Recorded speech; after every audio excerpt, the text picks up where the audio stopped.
통에 가루가 떨어지지 아니하고 그리고 병에 기름이 없어지지 아니하였다. 하나님의 섭리라고 하는 것이 참 우리가 생각하는 것과는 전혀 다른 그런 모습을 그대로 보여주고 있죠. 여호와 하나님께서 엘리야에게 임재하셔서 그에게 말씀을 합니다. 엘리야도 상당히 힘든 그 아합과의 싸움 속에서 육신과 영혼이 지칠 대로 지쳐 있는 그런 어떤 모습이 아닐까라는 생각을 해봅니다. 그때 하나님께서 그에게 나타나셔서 이제 사르밧 과부에게 찾아가서 그래서 네가 사르밧 과부가 해주는 음식을 네가 먹을 것이다 라고 얘기하거든요. 일종의 고대 세계 속에서 음식을 나누어 먹고 그리고 음식을 대접하는 것은 환대하는 거죠. 나그네를 대접하는 거죠. 그래서 그것은 곧 평안을 의미하고 평강을 의미한다라고 그렇게 말씀드릴 수가 있습니다. 그러니까 엘리야가 힘들어할 때 주님께서 나타나셔서 이런 위로를 주시는 거죠. 나는 늘 혼자인 것 같은데 하나님도 내 곁에 없는 것 같은데 그런데 하나님이 나타나셔서 말씀하시는 겁니다. 그래서 정말 그 사르밧에 가서 한 과부를 만나게 되죠. 나무를 줍고 있는 한 과부. 그런데 사실 그 나무를 줍는다라고 하는 것도 짝대기 2개를 주어가지고 그리고 마지막으로 이제 아들과 함께 음식을 해먹고 그리고 죽으려고 생각을 한 거죠. 그죠? 모든 것이 메말라 있는 세상, 아무것도 먹을 수 있는 그런 기회조차도 없는 그런 시대 속에 살아가고 있는 사람들의 모습을 그대로 보여주고 있는 겁니다. 물론 육신적으로 정말 그렇게 힘들고 어려움을 겪었다라고 하는 부분도 있겠지만은 그러나 이 이야기는 조금 더 영적인 차원으로 넘어가 보면 어떻게 해석할 수 있냐면 우리 모든 사람들이 바로 이와 같다라고 하는 거죠.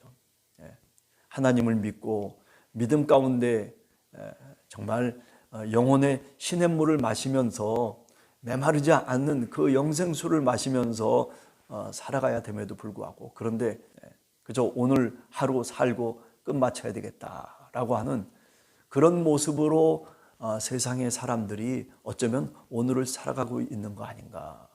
영적인 그림을 그리자면 그런 모습이죠. 우리가 에스겔서에서도 보면 그죠? 마른 뼈들이 그냥 온통 널려져 있지 않습니까? 마른 뼈들. 그런데 거기에 생기를 집어넣고 에스겔이 하나님의 임재하심 속에서 하나님의 말씀을 마른 뼈들에게 집어넣기 시작할 때, 말하기 시작할 때 어떻게 됩니까? 그 마른 뼈들이 결국 나중에 이스라엘의 군대가 되잖아요. 하나님의 군대가 된단 말이죠. 그죠? 하나님의 생기가 들어가고 하나님의 말씀이 들어갈 때 그런 엄청난 일들이 사실은 벌어진단 말이죠. 이게 뭐 그냥 단순하게 에스겔의 환상으로만 끝나는 것이 아니라 사실 그 당시 바벨론의 포로로 잡혀가 있던 이스라엘의 영적인 상태를 그대로 보여주는 것이거든요. 오늘 여기 사르밧 과부의 이야기도 어쩌면 우리가 그런 부분으로 해석할 수 있는 부분이 있지 않을까라는 생각을 해요. 오늘 끝이다. 그저 내일 소망이 없는 거예요. 뭔가 희망을 갖고 살아가야 될 사람들인데, 그죠? 하나님의 형상으로 창조된 인간, 하나님을 찾고 하나님을 믿으면서 하나님 안에서 하나님 앞에서 살아가야 되는 인간인데, 그런데 그 믿음을 잃고 살아간단 말이죠. 오늘 우리 세계가 그렇지 않습니까? 그러다 보니까 그죠? 전쟁 일어나고 서로 갈등이 심하고 점점 갈수록 그 옛날에 우리가 어렸을 때 살았던 그 시대 속에서 뭐 정보도 별로 없고 뭐 그렇다고 뭐 그만한 뭐 자원이 있는 것도 아니고 뭐 사실 굉장히 힘들었죠. 사실 뭐 전염병이 얼마나 많았습니까? 뭐 장티푸스, 콜레라 할 것 없이 늘 우리가 초등학교 다닐 때에도 예방주사도 맞고 그리고 교육도 받고 뭐 이런저런 일들이 얼마나 다반사하게 많았습니까? 그런데도 불구하고 살아남았거든요. 근데 그 당시보다도 지금이 더 어쩌면 힘든 세상이 아닌가라는 생각을 저는 종종 해봅니다. 네. 왜 힘드냐 하면은 사람들이 이제 고립화돼 버리는 거예요, 다. 네. 그저 혼자만 살아가는 세상처럼 그렇게 뭐 사실 생각해 보면 유튜브를 보고 텔레비를 보고 뭐 SNS를 보고 뭐 별의별 소식들 소통할 수 있는 말하자면 통로들이 얼마나 많습니까? 그런데도 불구하고 사람들은 그렇게 사통팔달하면서 많은 것을 알기도 하고 접하기도 하지만은 그러나 그럴수록 인간은 어때요? 더 외로움을 느끼는 거예요. 참 묘한 거죠, 이게 어떻게 보면. 외로움을 느끼지 않고 그것을 극복하기 위해서 많은 것들을 만들어내고 많은 것들을 찾아냄에도 불구하고 그런데 그럴수록 더 외로워지는 거예요. 왜? 그것은 사람과 사람 사이에 뭔가 끈끈한 소통의 통로를 마련하지 못하기 때문에 그런 거죠. 옛날에는 이웃이 같이 함께 슬퍼도 하고 기뻐도 하고 그죠? 한 동네에 살면서 많은 사람들이 모여가지고 같이 웃기도 하고 같이 슬퍼하기도 하고 같이 협력하면서 일을 하고 뭐 이런저런 일들이 얼마나 많이 있었습니까? 서로 직접적으로 이렇게 살이 닿아가면서 그러면서 생활을 했던 거죠. 그런데 오늘날은 어떻습니까? 오늘날은 사실은 옆집에 누가 사는지도 몰라요. 얼굴도 몰라요. 아니 엘리베이터에 타면은 몇 층에 가는지 우리를 의심하면서 누르지도 않고 있다가 우리가 내리면 그 다음에 엘리베이터 층을 다시 눌러서 글로 가는 거예요. 세상에 사람이 살면서 어떻게 이런 일들이 있을까라는 생각을 해보는 거죠. 네. 오늘 여기 사르밧 과부의 이야기, 어쩌면 단절된 그런 인간의 모습을 그대로 보여주고 있는 겁니다. 그런데 하나님이 임재하시고 그리고 하나님의 사람인 엘리야가 사르밧 과부를 찾아옵니다. 그리고 서로 대화가 되고 소통이 되고 직접적인 경험을 나눕니다. 실망 속에서 내가 이제는 이 떡 한 조각 만들어서 먹고 죽겠다라고 그렇게 아들과 더불어서 사생결단을 하고 있는데 그런데 주님의 사자가 나타나셔서 그래가지고 그에게 희망의 메시지를 전합니다. 염려하지 말아라. 아니 어쩌면 더 큰 무거운 짐을 얘기하고 있어요.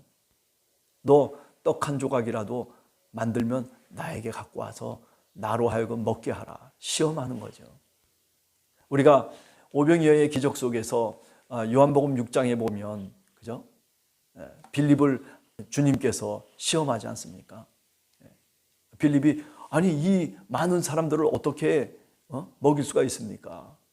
시장에 가서 뭐 사가 봐야 200데나리온 이상이나 될 텐데 그냥 잽싸게 계산을 하지 않습니까? 그런데 주님께서는 빌립의 마음을 아셨어요. 여기 오늘 사르밧 과부도 마찬가지예요. 요거 갖고서는 내 아들하고 나 뺏기 먹을 수가 없다는 거예요. 당신에게 줄 수 있는 여분이 없다는 거예요. 그리고 이거 먹고 난 죽을 수밖에 없는 그런 처지에 지금 놓여져 있다라고 하는 생각들을 해내는 거죠. 뭐 이 사람이 뭐 당연히 뭐 그럴 수밖에 없지 않겠습니까? 빌립을 시험하시는 주님도 마찬가지였어요. 그런데 안드레라고 하는 친구가 어떻습니까? 안드레는 돌아다니면서 그 말씀을 듣고 난 다음에 그저 멀찌감치해서 들은 얘기인데도 불구하고 그런데 그 말씀을 주님의 말씀을 가슴에 새기고 그리고 찾아보기 시작합니다. 그죠? 오병이어를 찾아와서 어린 아이에게서부터 얻어가지고 찾아와서 주님께 바치는 거예요. 주님 여기 이렇게 오병이어가 있습니다. 그때 주님께서 그 작은 어린 아이의 손에부터 나온 오병이어를 통해서 어떻게 됐습니까? 수많은 사람들, 그곳에 모여있던 모든 사람들에게 나눠줄 수 있는 기적을 베풀죠.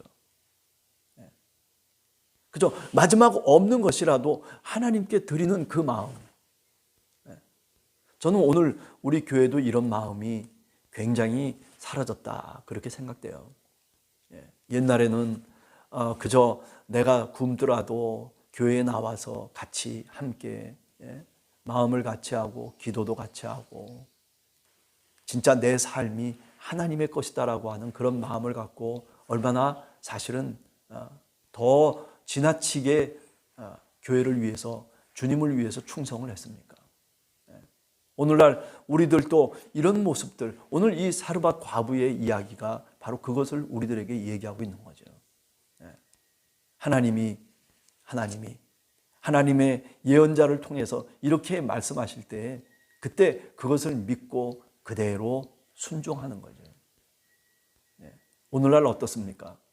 그죠? 우리가 정말 하나님의 말씀대로 하나님이 우리에게 복을 주시겠다라고 그렇게 약속하시는 그 말씀을 정말 우리가 마음속에 새겨놓고 있는지. 그런데 저도 이렇게 지금까지 쭉 살아오면서 보면 정말 하나님 앞에 진실된 마음으로 내 삶이 주님의 것입니다 라고 그렇게 표현하면서 헌신된 삶을 살아가는 사람들, 제가 잘못되는 거 한 번도 본 적이 없어요. 자신 있게 얘기할 수 있어요. 그렇죠? 한 번도 본 적이 없어요. 정말 그렇게 하나님 앞에 자기의 무릎을 꿇고 자신의 삶을 하나님 앞에 내어놓고자 했던 사람들, 그래요. 가정이 잘 되고, 이거는 무슨 미신적인 얘기가 아닙니다. 이거는 확률적인 얘기예요. 그렇죠? 생각지 않은 길을 하나님께서 열어주시기도 하고,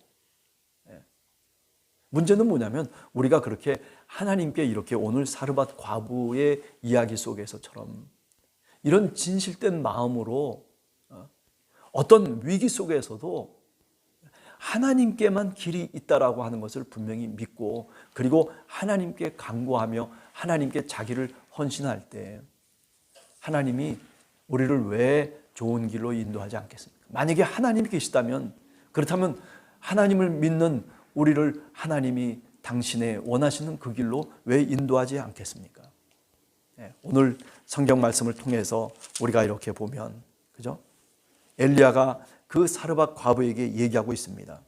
한 움큼의 밀가루와 그리고 병에 기름 조금밖에는 나는 없습니다. 정말 살아계심을 두고 내가 맹세하는데 나와 내 아들을 위해서 이 음식을 만들어 먹고 난 죽겠습니다 라고 하는 그런 간절한 심정을 갖고 있거든요. 그런데도 불구하고 13절 이하에 보면 엘리야가 어떻게 보면 엄청난 얘기를 하죠. 두려워하지 말어. 두려워하지 말어. 그거 작은 떡 한 개를 만들어 가지고 내게 갖고 와. 내가 갖고 오라고 하는 것은 엘리야가 먹겠다라고 하는 의미도 되겠지만 그걸 넘어서 영적인 의미가 있죠. 하나님께 네 모든 삶을 맡기라는 거예요. 하나님이 너를 이끌어 가시고 하나님이 너와 함께 하시고 하나님이 너에게 어떤 소망과 그리고 어떤 기대를 갖고 계시는지 네가 알아야 된다는 거죠. 절망하지 말라는 거예요. 하나님이 너와 함께하고 있다. 정말 엘리야의 말대로 그와 같이 그 말씀대로 순종했을 때 사르밧 과부의 집에 기름이 떨어지지 아니하고 가루가 떨어지지 아니하고 그 말씀 그대로, 아니 그것보다 더 풍성하게 하나님이 내가 기대하는 것 너머에 있는 하나님의 축복과 은혜가 이 사르밧 과부에게 임했다라고 하는 거죠. 죽으려 했던 막다른 골목에 있었던 한 가정이 살아나는 겁니다. 여러분, 5월은 가정의 달이에요. 가정이 살아날 수 있는 방법이 뭐가 있을까? 내 가정이 다시 살아날 수 있는 길이 뭐가 있을까라고 하는 건요, 바로 이렇게 하나님께 매달리고 하나님께 맡기는 겁니다. 기도하면서 예배를 드리면서 나를 헌신하면서 내 삶을 하나님께 드리면서 하나님께 기도해 보세요. 하나님이 결단코 들어주십니다. 기도하겠습니다.